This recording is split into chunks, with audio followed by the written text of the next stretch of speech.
What's up guys, it's Talon here, and in today's video we're going to be taking a look at how you can improve your solo cash cup skills by analyzing top NAE controller player Mero and how he dominated the most recent solo cash cup. But before I get into this spot for you guys, if you do enjoy my content or find what I'm telling you helpful, please drop a like on this video, hit that subscribe button, and turn on post notifications. Also, if you wish to support me in another way, use code Talon.fn in the Fortnite item shop, #ad. But without further ado, let's just jump right in. Alright guys, as you can see on the screen we have Mero's POV. This is going to be a 25 kill win, and then we're going to take a look at another 12 kill victory royale just to show Mero's W King skills. Let's get into it already. Off spawn, I believe Mero has landed either main house or spire. Now we see that white tag, and then early off spawn, white tag, what are we thinking? AR pressure, right? And you're going to see Mero here, one, smartly, intelligently, the opponent's building out of wood. That's the thing, just constant AR pressure on high ground, good aim, gets a free elimination to start off, and then let the W King ensue. And we're already going to see a very intelligent strategy early on with the use of the Parasite. So the Parasite not only gives you protection to the head, but it also gives you a good amount of movement around the map. We're going to see him use it in build fights. He's going to get a free pick here as well on a third party. So he's going to come over here, as you can see the movement. Free pick, and then you notice like the little jump kind of boost acceleration that it gives you. Now they've recently got nerfed, but they still are in competitive. Good AR pressure, good attempts at piece control. Look at the edit flow as well, just going through builds, and that little jump is so helpful. Look, you're gonna see him kind of use it throughout, and it breaks, he gets the finish right there. Two quick easy free kills, but we're going to just see him just kind of jump around with it, and it's just such a kind of useful thing. Now he's going to pad on this opponent. He takes kind of a bloom battle, but again, what is meta always? Carrying chug cannon. You always want to have chug cannon if you can. And this little boost jump now can be a little bit awkward if you're not used to it, but it can also get you out of some really scuffed situation. Look at this peek right here, right hand peek, taking this wall from this angle, jumps down. Now looks to get the shot, the opponent actually dips back away. The opponent also having a chug cannon. Opponent's running out. And notice how he can go from here. Now this is where things get a little bit dicey. The opponent actually makes a good play. Mero is 50-50 a lot just due to confidence. Now this is just a pure 50-50 jump in. Now this is really smart. We get a nice one good edit flow editing from the bottom, and then an immediate swing to the left for protection, cracks, and then 100, and confidence with the Parasite because the Parasite protects your head. So you're actually a little bit in advantage, and that's what I saw when he has the Parasite. Takes a little bit more of the 50-50. Now they recently got nerfs, so again, just trust your aim if you're going to go 50-50 in early. You do have a lot of cash cup games, but you know, not always just the most intelligent play, to be completely honest. Now, W King with a car, obvious. Again, if you want to be running around the map, this is one of the best ways to do it. Now, I believe he's going to end up just getting a free AR elimination here again with a third party. Again, then this is what the car is so good for, getting you around the map quickly. He's going to hit the opponent for white. The opponent's going to take the beam up, which is no longer part. But the same thing, just free, good AR aim throughout. This opponent's right here quickly again, and notice again, no Parasite this time. So we're going to get to look at some of the mechanics. Nice little side jump right there. Blocks off. That's such a good move. That's a Zone Wars move, kind of inspired. Right here, good AR pressure on a right hand peek. Opponent does get it, but Mero again has an escape route. Opponent's starting to go up. Now takes a little bit of chip damage from flying up. Maybe the opponent didn't mean to do that. Again, not a part of the map currently with the new updates. Now with a little pre-fight damage, we cycle in 50-50. But notice the timing. I just want to talk about a little bit of the timing.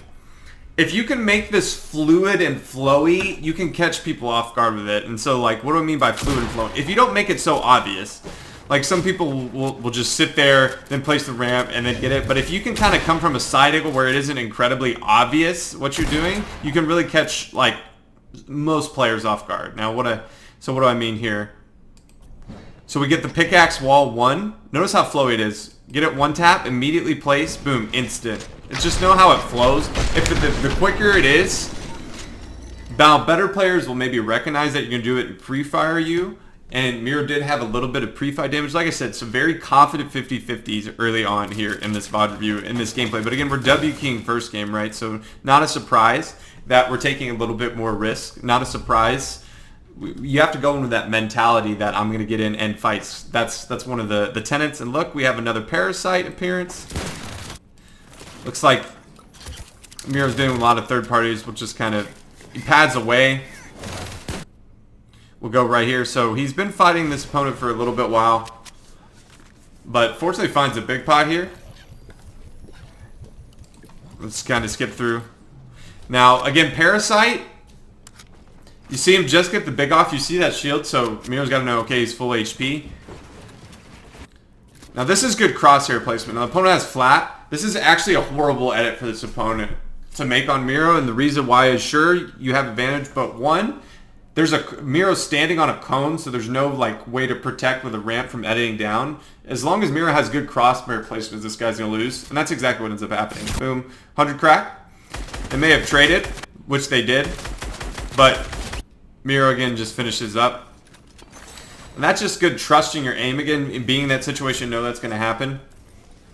If you're Mero in that particular situation. And then the end game is pretty impressive, as you see, just a ton of the kills are stacked up late. Now this is like another use. Watch how useful the Parasite is right here. See, it kind of gives him like this little jump boost. He's able to get there. Little pre-fight 20. Now that's a left-hand peek. Fantastic. Crack. And then you don't mind taking anything like this open wide. Notice he gets his Parasite cracked. And again, that's kind of why the Parasite was a little bit broken. It recently did get nerfed, but I still believe it gives you that movement boost. So it may not be the worst idea in the world to carry. But I don't think you're going to get that same type of headshot protection. Let's go here to Bill fight with this particular opponent, spraying through. Good constant AR pressure. We'll just kind of fast through. I think the opponent ends up dropping down. Nice little cone right there. Again, we talked about that in the Reap VOD where you placing that cone ahead, good crosshair placement. If you place it just over the top of in front of the wall, you get it. Fries continues. A third party comes in. And then immediate Metro Classic in. Just kind of 50-50. And again, I saw it more with the Parasite, right? He didn't even get any pre-fight damage. He's actually an advantage because the opponent has, even if he hits him in the head, the Parasite's going to take most of the damage, right? And so before the time that he Metro Classic in, he had a little bit of pre-fight damage, so he was still at advantage, and he just timed it super well. Good cutoff right here, and then a good Metro Classic again, just confidence. Opponent gets scuffed under his own ramp, and then that is a GG's. Opponent comes in, cracks, gets that back wall, and then you see the advantage of the Parasite. You get into this bloom. You're at advantage at boxes, is basically what the Parasite kind of did for you. Not really a competitive. I'm glad that they've nerfed it a little bit. Now he's going to start a box fight with this opponent. I think he's going to eventually launch pad away, which he does. Now he gets a lot of tags of damage on this opponent. And then we saw a conserve pad technique right there. Just basics. That guy also conserved pads. And then just fries him out there. Not much to be said.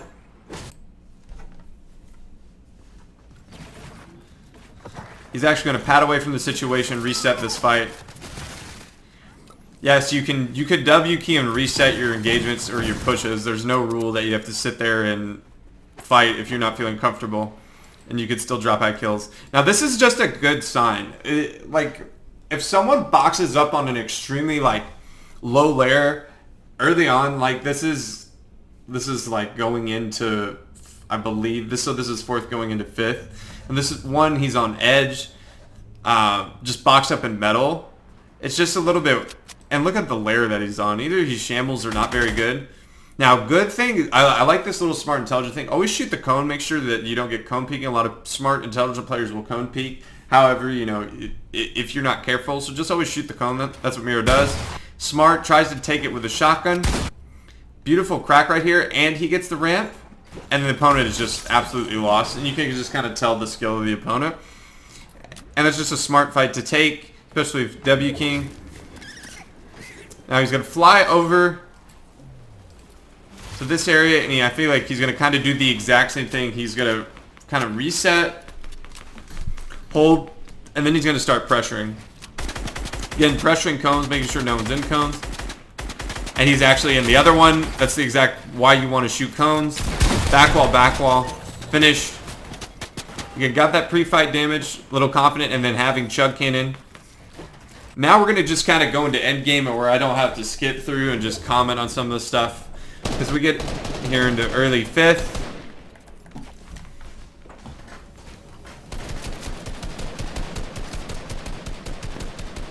Now he's sitting here kind of just waiting around. Bronos and Trashy, I believe, in this game. And look at this. He's going to fry this opponent out of the air. 200 to 0. Yes, controller, but that's actually good aim. Aim assist does not tighten up that far. Now awareness around him. Here's this opponent breaking down.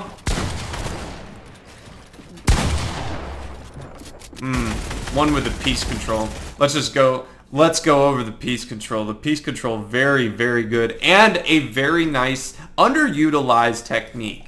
Something that I would recommend if you're a high ping player to do quite a bit. And I'm going to show it to you. What he does. And it's just basically... So one, he recognizes his opponent is... So right, I believe, here.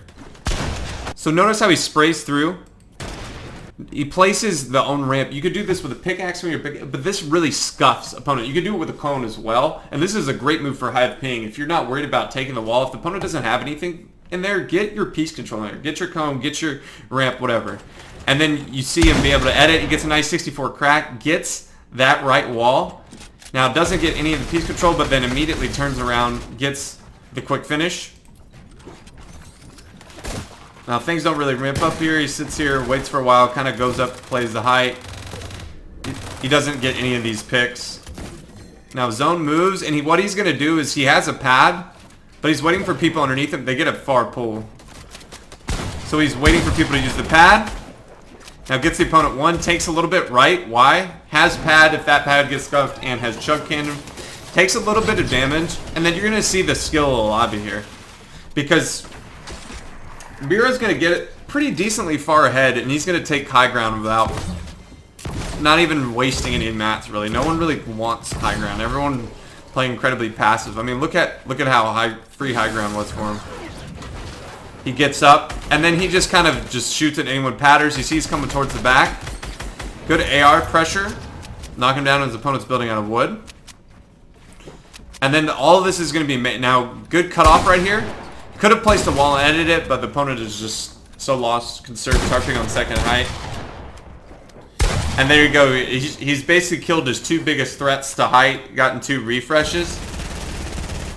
And now it's just sit up here and enjoy the spoils of high ground. He's going to actually get 7 frags and really maximize his high ground with... Now this is a good reconnect. Make sure that you're supported. It's a kit for 35 crack shield. And then again, enjoy your high ground. Free beams. Your mouse and keyboard presses your Kovacs. And then good drop down on this opponent. 189 max damage. Spray through. Good hip fire aim. We saw that in the day VOD review. Scar's same type exact loadout on this W King. I've been talking about this forever. This is something that I always see professional players do in my VOD reviews. And if you aren't doing this in endgame, you need to. When there is a person that is sitting on a floor without cone, there is almost, if you especially see that it is low, if you do this jumping maneuver, you will catch them off guard so frequently. And he does it again later on. This is a move you need to be incorporating, not even in endgame at any point. If they do not place a cone in double layer, this is so hard to counter because most of the time your momentum of you falling down is going to take you right in the box. It's exactly what ends up happening. And now he gets a free refresh. Now it gets tagged up a little bit, but it's okay. He has Chug Cannon. And then he just returns pressure. Building out of wood, I believe he wants to save his metal for later. And look, enjoy high ground, free beams.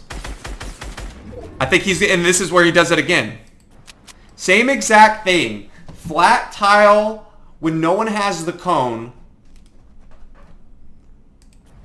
He's just going to get in. Look at this. Fantastic. The opponent thinks they're safe healing. It doesn't build a cone. It gets another refresh. But he doesn't even go for the mats. He just gets the free the free pick, the free kill. Now, a lot of this is dropping down. This is something that I don't personally recommend. Playing for, like, your 23 kills and you're vibing. However, I'm a huge proponent if you have high ground. He has 54 builds. He's more than likely got more. He doesn't need this particular elimination. I don't believe he gets anything, but he ends up taking a significant amount of damage. It could have thrown. Mero being one of the best controller players in the world's clutch shot. Just sit there and kind of last your high ground and enjoy your high ground is what I'll say about this. Now we jump from a position of high ground to low ground with 3 people left, so 2 opponents. Now this is nice, and so we don't actually take as good of an angle as we could. It starts getting better once we start moving back left, but we take a pretty actually face value peak. And we get cracked for a significant amount of damage, but we use our mats to get up. It's now a 1v1. And like I said, what I've seen in most Cash Cup VOD reviews, most players will sit out there, wait that high ground, let those 2 people fight, and then you go drop in for the final kill. But Mero, being the aggressive controller player, decides to go for the extra elimination. Now, with Chug Cannon also confident as well, probably. Little 19-bit of damage. The person is just going to spam from down below.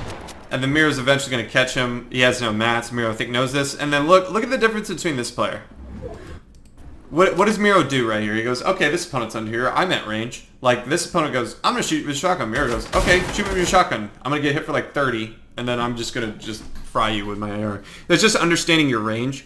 He originally shot Pump, and he's like, oh, he's at a significant distance. And then he goes and switches to Scar. And an easy 25 kill elimination. 2 things to go over. Use of the Parasite for movement and protection to take more 50-50s in your W keying. And then just the thing that I saw at the end. If opponent has a flat, no cone, do not be afraid to go in there 50-50. The move, what ends up happening almost all the time is, one, they're healing more times than not.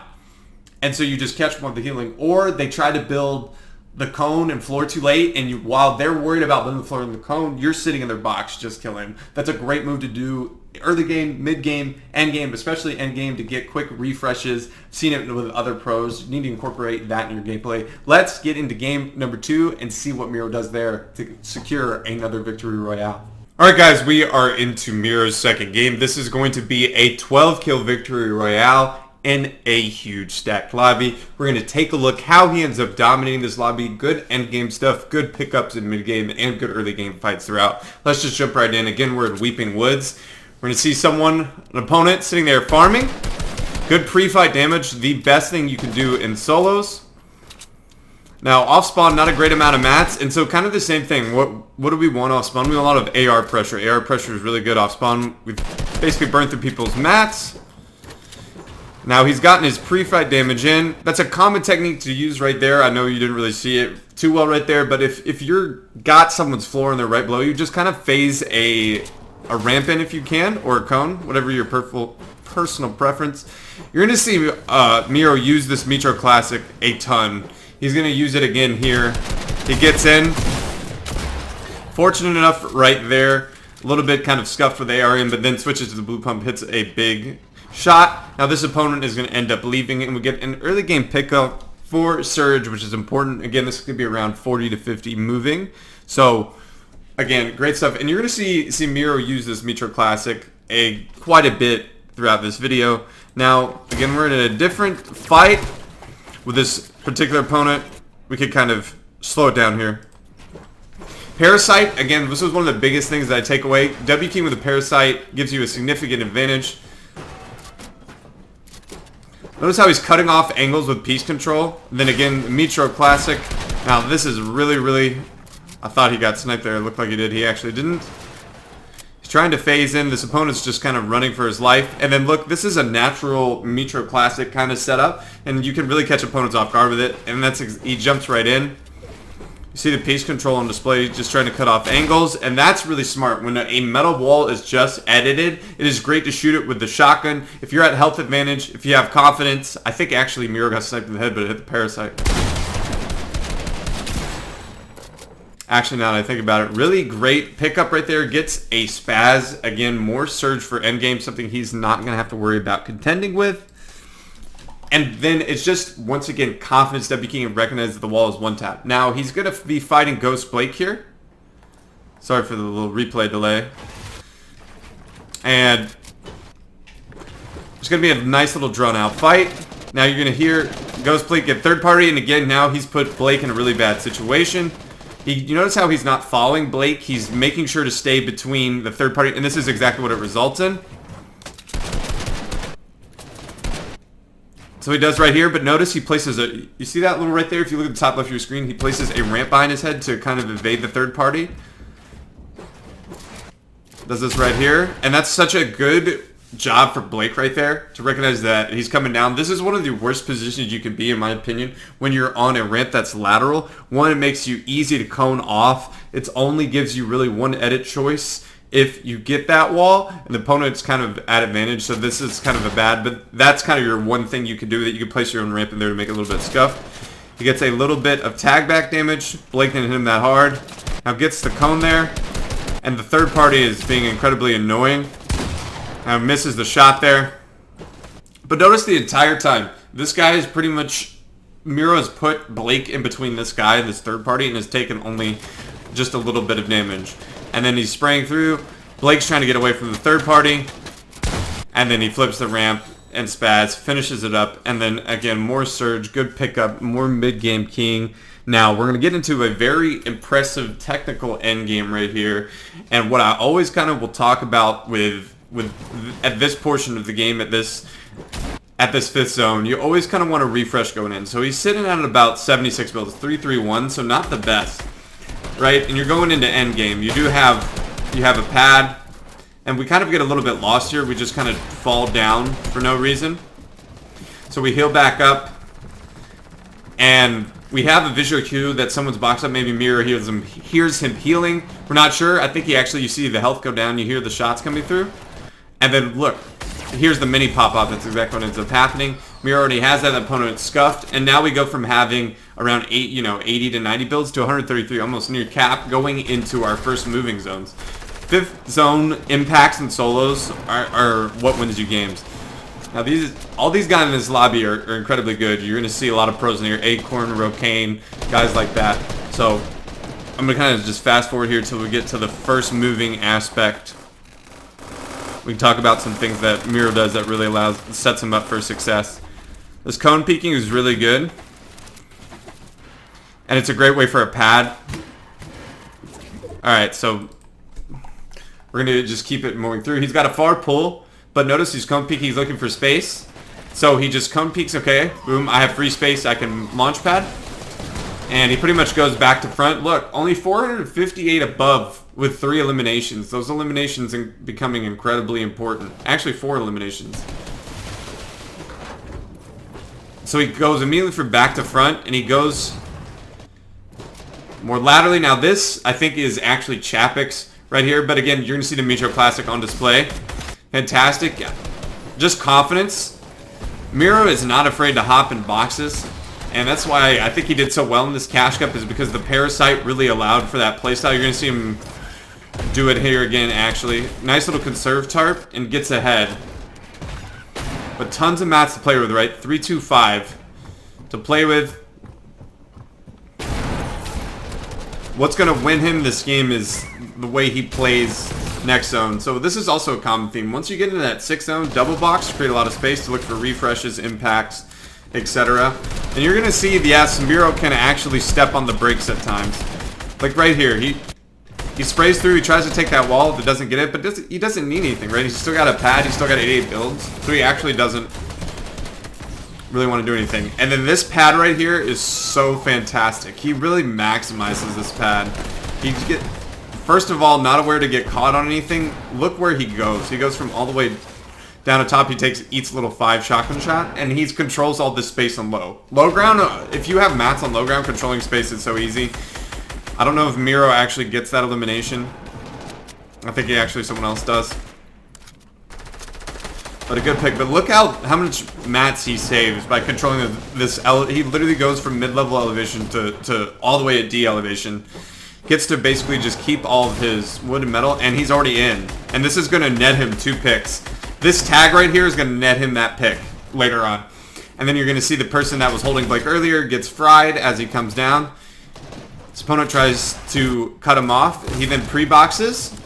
And there you go. See, that elimination just comes through. He now gets another person who comes in late. Full box, piece control. And then just good hip-fire aim. We saw that in the Dave Bot review. Incredibly important. Gets Chug Cannon. Again, one of the best things in solos. Now, look at this tarp right here. This is controller tarping. Good layer switch.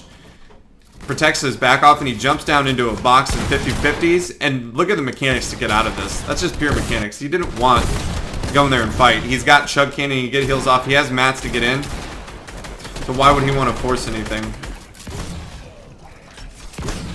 26 builds, so probably got to be aware for picks. But him getting ahead here, he's going to be able to cut people off. But again, he's alright. Leaving that, Lechi's in this game as well. He's actually going to get a kill on posed right here. We don't actually, or Genton, I'm not even sure if that person, Rokane, actually ends up picking that elimination. And then there's Qua, so just a very stacked lobby. But look what he does right here. This is also the benefit of carrying Flopper and as well as carrying Chug Cannon. He does this nice little wraparound technique and cuts up all the space for people. And then instead of being on that horrible low ground layer, he decides to layer switch right here. And this layer switch is going to actually net him high ground.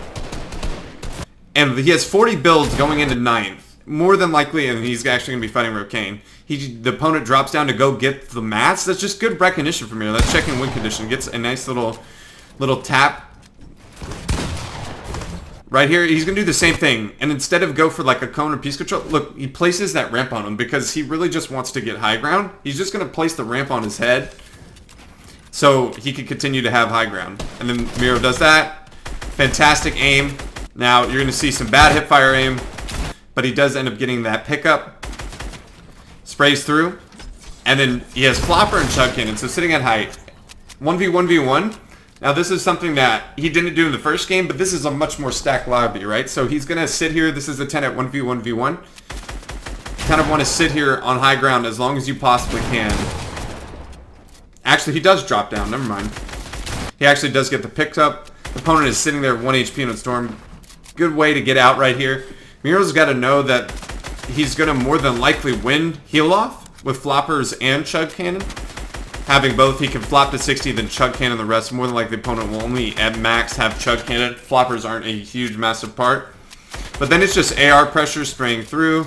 Uses his last build. The opponent runs out of mats as well. Mero gets the dub and gets the win. He does something a little bit differently. He likes dropping down even in the situations on high ground when there's 3 to 4 players left. That's probably just Mero's playstyle. You see just a lot of aggressiveness. A lot of Mitra Classics in 50-50 ramp. You know, place behind the back, jumping in. Mitra Classic, getting him. You see it constantly. He jumps from high ground in situations where he could probably just net that extra placement point just by sitting up on top and letting those two people fight. That's what I predominantly see in in-game bond reviews. Mero both times actually just jumps down and just goes for it. Again, just an aggressive play style, a more aggressive play style. It nets him some, but maybe there's some times in previous catch-ups where that hasn't worked out, where he's dropped down maybe when he's on high ground with 3 or 4 people left and gets taken out instead of just safely playing. And again, if you're that confident, if you're Mero, obviously just a very confident and aggressive player. It shows throughout. One big takeaway again is the use of the Parasite. It gives you a significant advantage in box fights. I know it recently got nerfed. However, it's still a part of competitive, and yes, you still have to shoot it off. So if you aren't getting it shot off, it's great to be more aggressive, hop in boxes, because it actually gives you a health advantage without even doing damage to your opponent. Well guys, that is going to do it for today's VOD review. I hope that you did enjoy. If you did, please drop a like on this video, hit that subscribe button, and turn on post notifications. And I hope I'll be seeing you in the next one. Peace.